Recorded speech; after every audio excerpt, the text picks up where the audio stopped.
Howdy Dykers, this is I'm Split My Pants, Amanda, and this week we're in Moab, Utah. It's definitely presented some challenges, but you know there's no muff too tough for hiking dikes, so let's dive into this trip's details. First stop, Fiery Furnace. Yay, let's do it.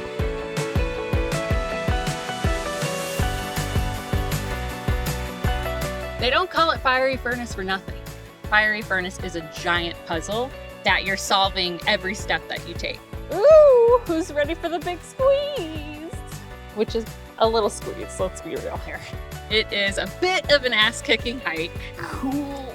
We got lost several times. That's what I think is the most fun about it. Our first marker. I didn't actually expect us to see a marker. I was like, oh, we're going down a different path.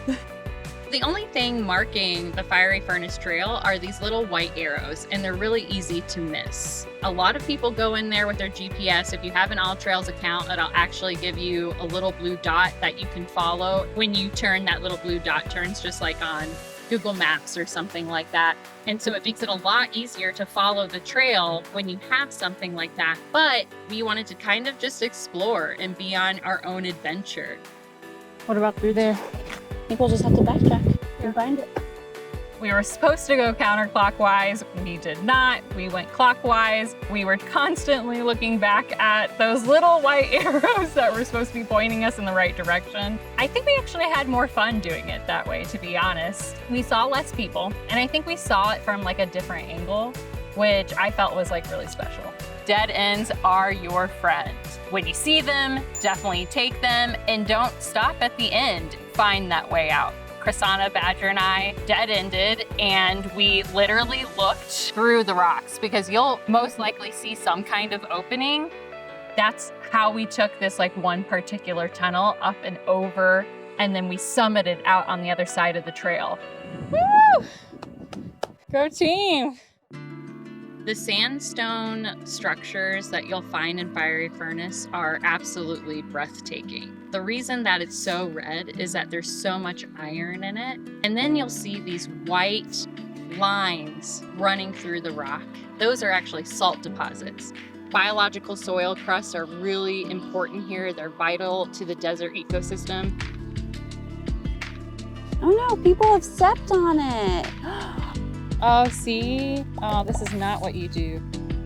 They're actually a lot more obvious to pick up on than I had initially thought. I thought they would be hidden somewhere, but that is not the case at all. They're everywhere. The two things in Fiery Furnace that I thought were the most spectacular were the two arches, the Surprise Arch and Skull Arch. It's been like a millennia or so of salt movement, extreme temperature, ice and wind that have created these structures. And that's why you see this like big circle in the center of these rocks is all that movement through it. There's something that you feel there when you're sitting amongst something like that. Beware of the raven in Skull Cave.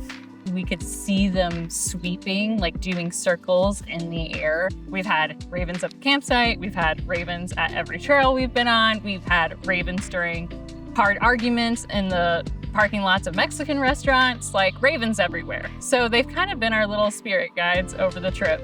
We know we're on the right path if we see a raven. It's supposed to be a 3-hour hike, and we did it in like 8. We were getting hangry. We were getting tired. Oh no, I'm stuck.